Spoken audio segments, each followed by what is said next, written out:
welcome back to Making Frugal Fun. I'm Shannon and I share my favorite deals, recipes, DIY, and frugal lifestyle tips here on the channel. Make sure you're subscribed so you don't miss anything. It's been a while since I've done a face-to-face YouTube chat and a lot has happened related to our debt-free journey and beyond in our lives, just everything in 2023 and 2024. It was very crazy, full of some financial setbacks. Last time I did a debt-free journey update was I think October 17th of 2022, we finished paying off all of our student loans and we were personal debt free, like no personal debt, no student loans, no car payments, nothing. All we had left at that time was a business loan for our medical practice. We bought a house, we had our fourth baby in 2023, and then we really started to notice that our medical practice was struggling. If you've been here since the beginning, like it's always been hard for us with the medical practice. Like it's always been a financial, I like to call it a trauma of mine, a financial trauma, but it's been traumatic to say the least, but it has been hard. I was a doctor and I'm no longer practicing. I do content creation full-time, which I absolutely love. But after I had the fourth baby, I definitely took a step back. I don't think I posted for like a year or something. I don't know. I was really having a hard time with all of that, with the practice. I was overwhelmed by like literally everything. And so things were just not going well. And so at first I was like gonna just sell my content creation platform, my website, everything, and just be done.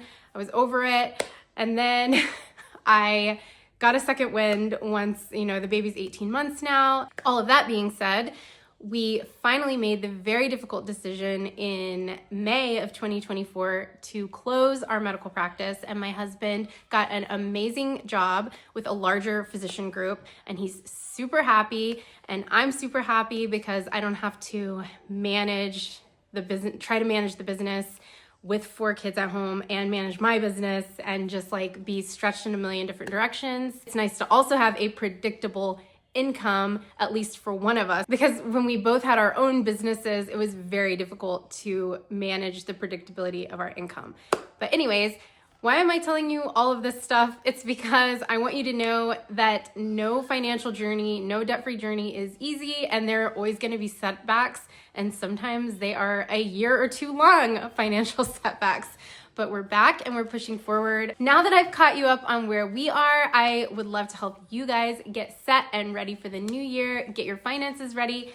And I've had this on my blog, on my website, YouTube channel, floating around since like 2019 when I got started. I've just made updates to it. But my free budget printables, my free budget planner is linked in the description box below. And you can grab that. It's just a way to get organized. So we do use the EveryDollar app, which is Dave Ramsey's budgeting app, and I absolutely love it. We've been using that for years, since like, I think 2018, 2019, and it works really great for us.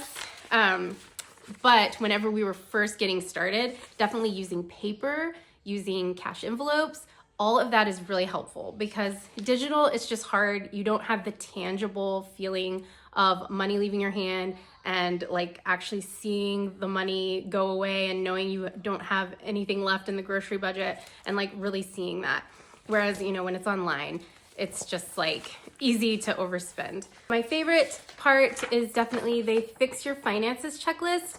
And this is something that I revisit every time I feel like we're getting a little out of whack. Our fund spending is starting to increase because our income increased, or all of a sudden I feel like our expenses are getting higher, or I have too many subscriptions all of a sudden and I'm like, what is happening? I go back to this, and this is the Fix Your Finances checklist that I created based on our original debt-free journey. And this is like the first thing that I did. So I just wanted to go over a few of these things with you guys to help you get your budget ready for the new year. The first thing I always tell people to do if they're struggling with budgeting and they don't know where their money is going is to print off the last 3 to 6 months of bank statements. Once you get those, you're gonna grab 3 different highlighter colors. It can be any color of a highlighter, but you're gonna make one color be your vital expenses. Those are going to be like your mortgage or rent, electricity, gas, food, things that you absolutely need. And by food, I mean groceries, not like restaurant spending. Go through and highlight all of those and add those up, and you're like, okay, I need at least this much to survive. And so you're like, okay, if I can make this much, I know I can get by to the next month.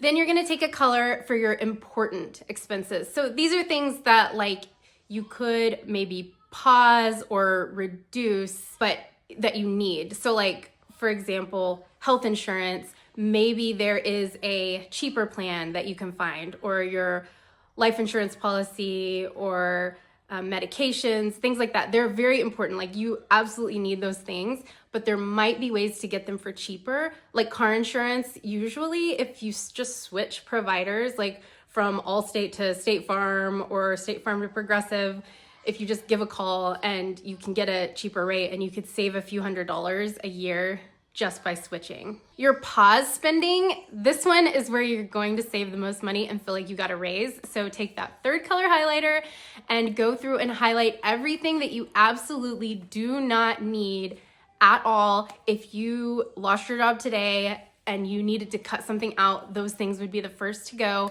You're gonna highlight all of those and see what you can pause or get rid of, at least for a few months, until you can get a better grasp on the situation. And if you're paying off debt, that you could get rid of until you're done paying off debt, and then you could work them back in gradually. This is the best, absolute best way. This is what I did at like 3 o'clock in the morning when I was stressing out, having a panic attack when we first started our debt-free journey many years ago.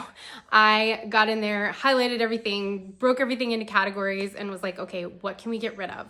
Once you reduce your expenses to the bare minimum that you feel you can do, then you're like, okay, I have this under control. I know exactly how much money I need to survive. And that's like a huge relief, because a lot of times you're like constantly overspending, putting things on credit cards, and you feel like there's no way I can possibly get out because I'm living on credit cards, so I'm getting more debt.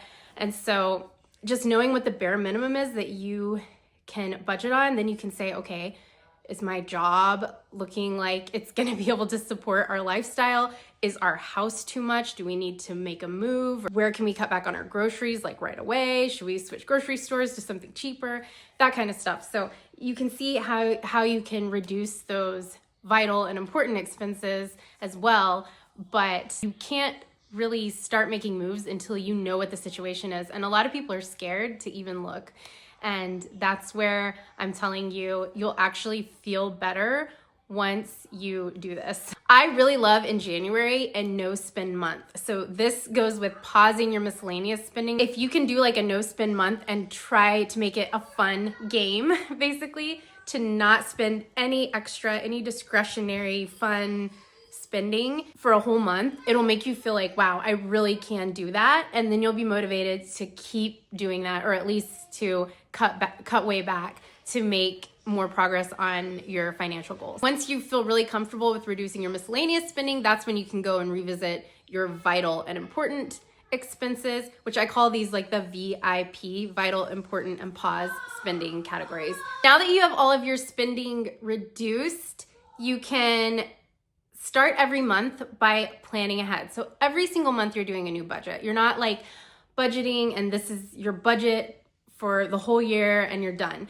Every single month you should be looking, and really multiple times a month, if you're checking in on your budget, you're gonna be able to adjust and make changes and make sure that you're sticking to the plan and you and your spouse are both on the same page if you check it multiple times a month. Pre-planning your budget by looking at upcoming holidays, events, and activities.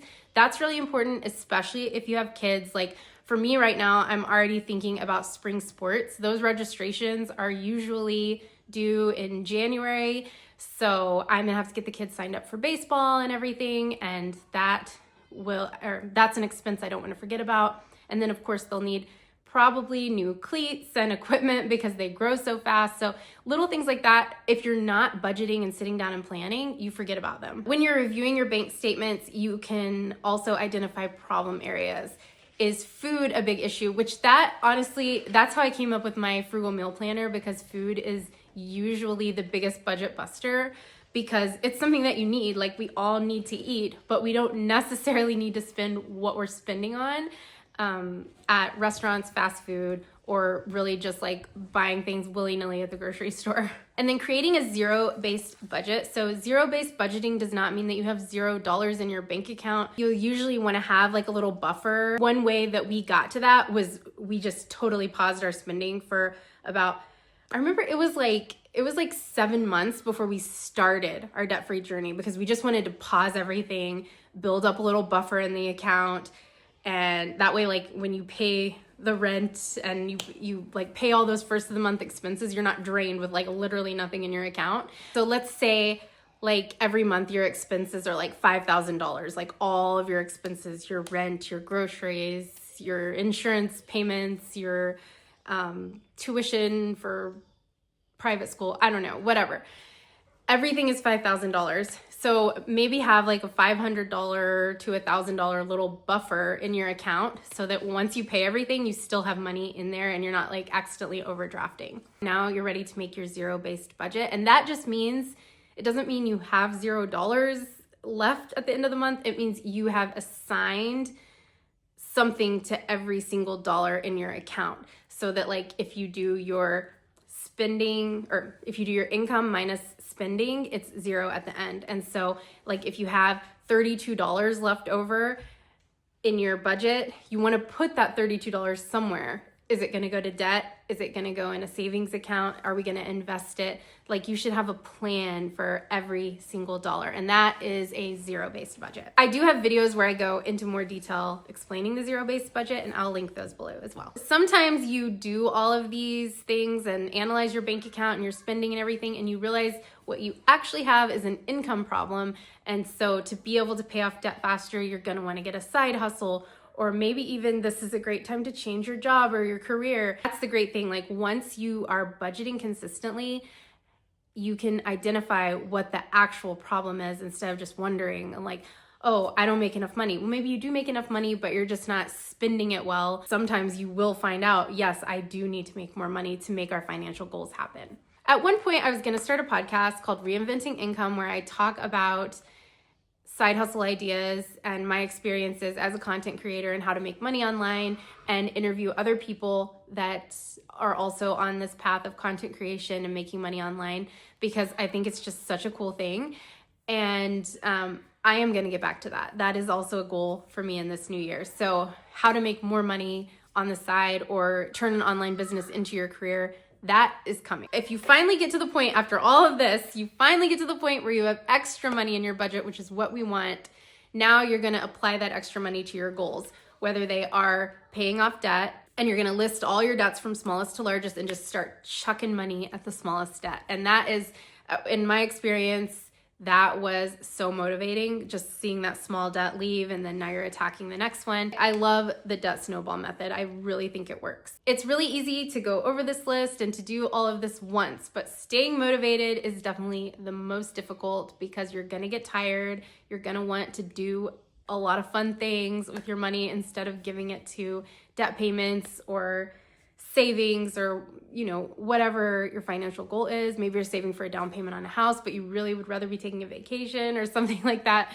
So revisiting why, and kind of looking at your future and what your future looks like or would not look like if you abandoned these goals. I want my children to be able to have a better life, a better future, and just not have like constant money stresses all the time. And so that is something that I revisit all the time when I'm wondering like why we're doing all of this in the first place. And celebrating small wins. So every day is not going to be glorious or amazing, but when you pay off a debt, even if it's like a $45 old medical bill, you should celebrate that, because that is an accomplishment and that is a win. So you should celebrate all of the small wins and the big ones too. Make sure to grab my free budget planner. It has the Fix Your Finances checklist in there. I'm really excited to post more long videos this year. I'll still be posting lots of shorts with lots of fun ideas, DIY projects and recipes and fun things like that. But definitely let me know what you want to see on the channel, because I always want to make content that you guys want to see and that will help you. Make sure you subscribe so you don't miss anything, and I'll see you guys in the next one.